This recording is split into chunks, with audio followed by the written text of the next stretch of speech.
मंच पर विराजमान राज्यपाल श्री आर.एन. रवि जी,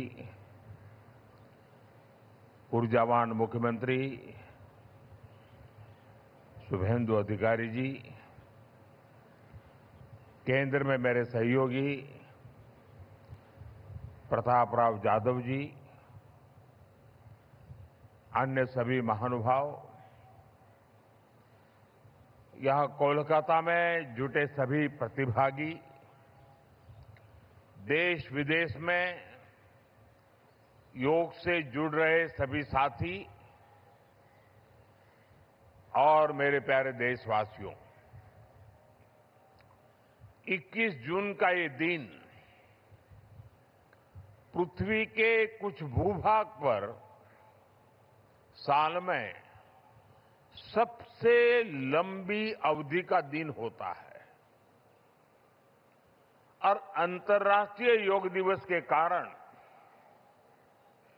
21 जून का ये दिन विश्व के सबसे बड़े सामूहिक उत्सव का दिन भी बन गया है।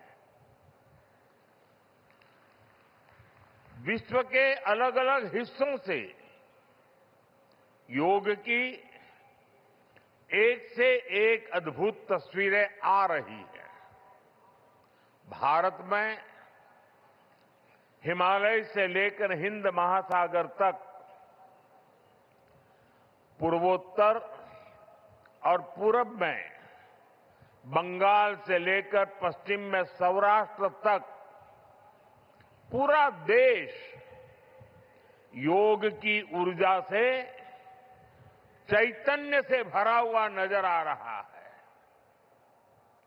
पूरा देश, पूरा विश्व एक दूसरे से जुड़ा हुआ नजर आ रहा है और यही तो योग की ताकत है। योग सबको जोड़ता है, योग सबको साथ लाता है। मैं इस अवसर पर पूरे विश्व को, संपूर्ण मानव समुदाय को अंतर्राष्ट्रीय योग दिवस की बहुत बहुत शुभकामनाएं देता हूं। साथियों, आज योग दिवस पर मैं खास करके पूरे बंगाल में, कोलकाता में यहां बने स्वच्छता के योग के लिए भी कोलकाता वासियों की सराहना करूंगा। ये अद्भुत पहल है, स्वच्छता से स्वागत। स्वच्छता से स्वागत पहल के लिए जिस तरह यहां लगातार श्रम किया गया है, नागरिक कर्तव्य निभाया गया है, वो सभी देशवासियों के लिए आज एक बहुत बड़ी प्रेरणा बन गया है। साथियों, योग दिवस के अवसर पर आज बंगाल में होना बहुत ही विशेष है। बंगाल की ये पवित्र भूमि, जहां भगवान रामकृष्ण परमहंस जैसे सिद्ध संतों ने अवतार लिया, जहां से निकलकर स्वामी विवेकानंद ने पूरे विश्व को योग से परिचय कराया, जहां महर्षि अरविंद जैसे महान योगी ने जन्म लिया, लाहिड़ी महाशय जैसे महान योगियों ने जहां योग परंपरा को नई ऊंचाइयों तक पहुंचाया, आज उसी धरती पर सामूहिक योग का अनुभव एक अलग आध्यात्मिक अनुभूति दे रहा है। इसी बंगाल की धरती पर जन्मे गुरुदेव रविन्द्रनाथ ठाकुर का मानना था कि मनुष्य की पहचान अलग अलग रहने में नहीं, बल्कि अपने आसपास की दुनिया से जुड़ने में है। यही जुड़ाव योग का मूल भाव है। महर्षि अरविंद भी कहते थे, हमारा पूरा जीवन योग है, चाहे हमें इसका बोध हो या न हो। योग जब स्वभाव में आता है तो वो मानवीय एकता का आधार बन जाता है। साथियों, योग केवल शारीरिक श्रम का साधन नहीं है। योग किसी एक आयु वर्ग के लिए सीमित भी नहीं है। भारत में हम जानते हैं और देखते आए हैं, योग मानव के जीवन का चेतना के साथ, ऊर्जा के साथ एक प्रकाश भी है। इसलिए इस वर्ष अंतर्राष्ट्रीय योग दिवस की थीम रखी गई है, योगा फॉर हेल्दी एजिंग। उम्र बढ़ने पर भी हम स्वस्थ रह सकते हैं, हम ऊर्जावान और सक्रिय रह सकते हैं। योग हमें इसके लिए मार्ग दिखाता है। Friends, when we speak of yoga for healthy aging, it means that we can work to ensure that age does not reduce human potential. Yoga can help human life to aspire for constant growth. Our target must be to be more flexible at 40 than we were at 20. Our target must be to be more energetic at 50 than we were at 30. Our target must be to be more resistant to lifestyle disease at 70 than we were at 50. This is where yoga can help us. It helps us tune our bodies to be flexible. It keeps our energy level high. It also helps us maintain a calm, stress-free life and help to keep lifestyle disease away.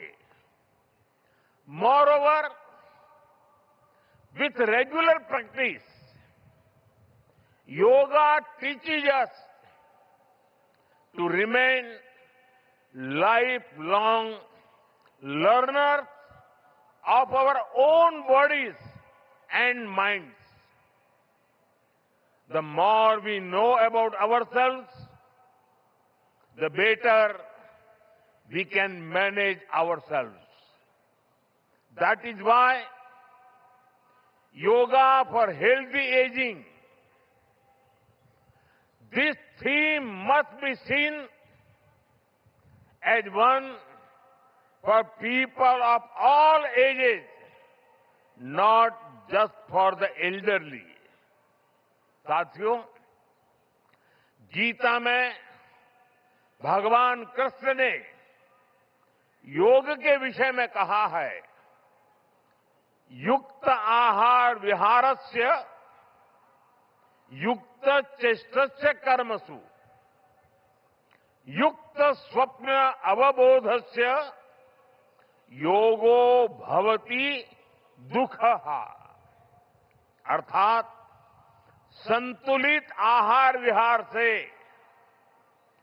संतुलित क्रियाओं और कर्मों से, संतुलित नींद और जागने से योग दुखों का नाश करने वाला हो जाता है।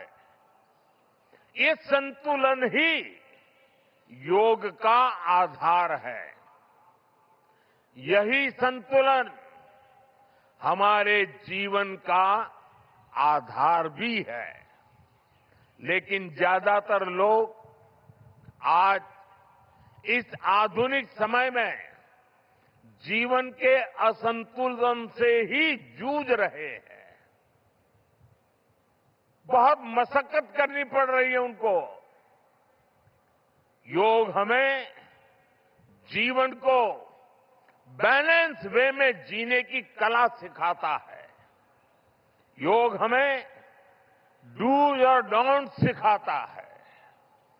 और जब हम हमारे शरीर को सही ढंग से चलाना सीख लेते हैं तो स्वास्थ्य हमारा स्वभाव बन जाता है।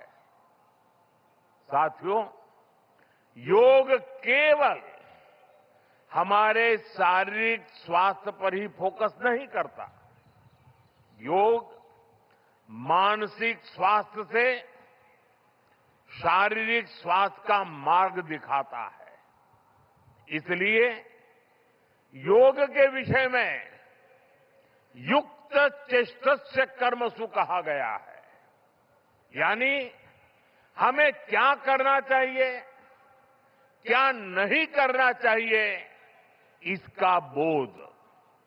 ये बोध हमारे जीवन में शांति का स्रोत तो बनता ही है, इससे विश्व शांति का मार्ग भी खुलता है। इसलिए योग आज केवल हमारी पर्सनल लाइफस्टाइल के लिए जरूरी है, इतना ही नहीं है। योग दुनिया के बेहतर भविष्य के लिए एक आवश्यकता भी है।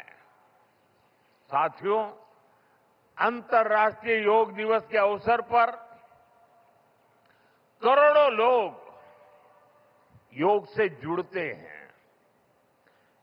लेकिन आज का ये दिन हमें अपने साझा संकल्प को फिर दोहराने का अवसर देता है। आइए हम संकल्प लें, योग को केवल एक दिवस तक सीमित नहीं रखेंगे। योग को केवल एक कार्यक्रम तक सीमित नहीं रखेंगे। हम योग को अपने जीवन का हिस्सा बनाएंगे, अपने परिवार का हिस्सा बनाएंगे, अपनी आने वाली पीढ़ियों का हिस्सा बनाएंगे।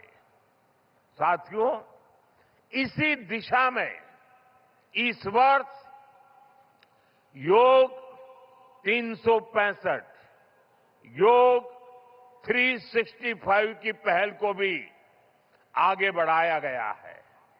इसके तहत 100 दिन के ऑनलाइन योग कार्यक्रम का आयोजन किया गया है, जिसमें अभूतपूर्व जनभागीदारी देखी गई है। 130 देशों के 30 लाख से अधिक लोगों ने इसमें भाग लिया है। साथियों, जब समाज स्वस्थ होगा तब राष्ट्र भी अधिक सक्षम, अधिक समृद्ध और आत्मविश्वासी बनेगा। मैं इसके लिए मैं सबके लिए कामना करता हूं, सर्वे भवन्तु सुखिनः, सर्वे सन्तु निरामया। इसी के साथ आप सभी को एक बार फिर अंतर्राष्ट्रीय योग दिवस की बहुत बहुत शुभकामनाएं, बहुत बहुत धन्यवाद।